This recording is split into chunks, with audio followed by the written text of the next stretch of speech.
मान्यवर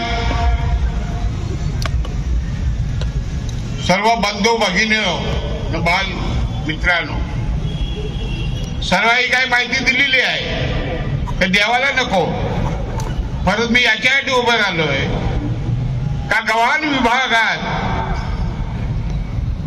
सरपंच नसताना रामशेठना आपण 2 वेळा खासदार बनवलंय।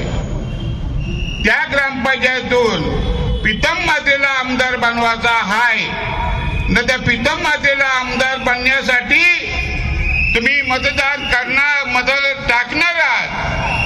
ही माझी तुम्हाला जशी जशी ज्या सभेतून काही वर्णन केलं, मी वर्णन करणार नाही। फक्त प्रीतम माते आपला आमदार आहे, त्याला त्याची पेटीत भरघोस मत टाकून प्रीतम मातेना निवडून आणायचं आहे आणि निवडून आणणार। हे मला सर्व समाजाचे नेते, सर्व पक्षाचे नेते इथं कालावधी या मीटिंगला हजर आहेत। वर्षाच्या 80 वर्षात मी आज बोलतो, शिटी वाजली, अगं शिटी वाजली, गाडी सुटली, गेली उरणच्या डोंगरावर। शिटी वाजली, गाडी सुटली, गेली उरणच्या डोंगरावर। न प्रीतम येईल दोघांच्या पुढं, प्रीतम येईल दोघांच्या पुढं, प्रीतम येईल दोघांच्या पुढं, प्रीतम येईल दोघांच्या पुढं। जय हिंद, जय महाराष्ट्र। धन्यवाद मामा। मात्र यांना आमदार करायचंय। आज या विधानसभा मतदारसंघामध्ये भारतातलं सगळ्यात मोठं बंदर आहे। या विधानसभा मतदारसंघामध्ये भारतातला सगळ्यात मोठा विमानतळ येतोय, पण पारिजात लावला आपल्या दारी आणि त्याची फुलं जर दुसऱ्याच्या अंगणात पडत असतील तर अशा पारिजाताचा आपल्याला काय उपयोग आहे। आज भारतातलं सगळ्यात मोठं बंदर इथे असताना, 44 CFS या तालुक्यात असताना, या तालुक्यामधले अनेक तरुण, अनेक तरुणी या बेकार आहेत, बेरोजगार आहेत।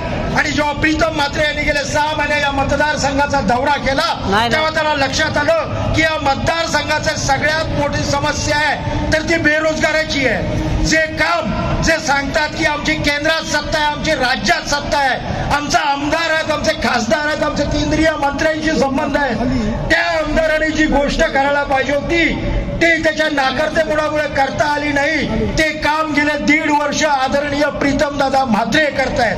येणाऱ्या विमानतळामध्ये कशा प्रकारच्या नोकऱ्यांची गरज आहे, कशा प्रकारचं प्रशिक्षण पाहिजे, तरुणांना कशा प्रकारची सॉफ्ट स्किल डेव्हलप करता आली पाहिजे, हे गेले 1.5 वर्ष शेतकरी कामगार पक्ष आणि जैन म्हात्रे चॅरिटेबल ट्रस्ट यांच्या माध्यमातून त्यांनी केलं। आणि सांगायला अभिमान वाटतो की गेल्या 1.5 महिन्यामध्ये इथल्या 44 स्थानिक तरुणांना मुंबई एअरपोर्टवर नोकरी लावण्यात प्रीतमदादा म्हात्रे जे यशस्वी झालेले आहेत। आणि त्यांनी तर सांगितलेलंच आहे की येणाऱ्या 100 दिवसात, ज्या दिवशीपासून ते आमदार होतील तेव्हापासून येणाऱ्या 100 दिवसात 1000 तरुणांना रोजगार दिल्याशिवाय प्रीतमदादा स्वस्थ बसणार नाहीत, असा खऱ्या अर्थानं त्यांचा वाद आहे। प्रीतम मात्रे यांचं आपण सांगायला पाहिजे त्यांना मत कशासाठी द्यायचंय। खऱ्या अर्थानं विजनरी असलेलं नेतृत्व आहे। माझ्या लाडक्या बहिणी इथं बसल्या आहेत, त्यांच्याबद्दल बऱ्याच लोकांनी सांगितलं, पण मी आपल्याला बहिणींना सांगू इच्छितो, केवळ आमच्या लाडक्या बहिणींना आम्हाला आर्थिक मदत द्यायची नाही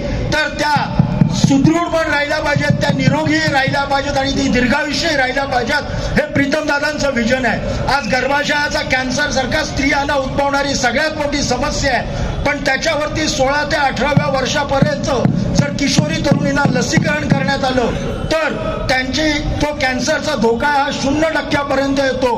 प्रीतमदादांचं अभिवचन आहे की आपल्या विधानसभा मतदारसंघातील सर्व किशोरी तरुणींचं 5 वर्षामध्ये विनामूल्य लसीकरण करायचं।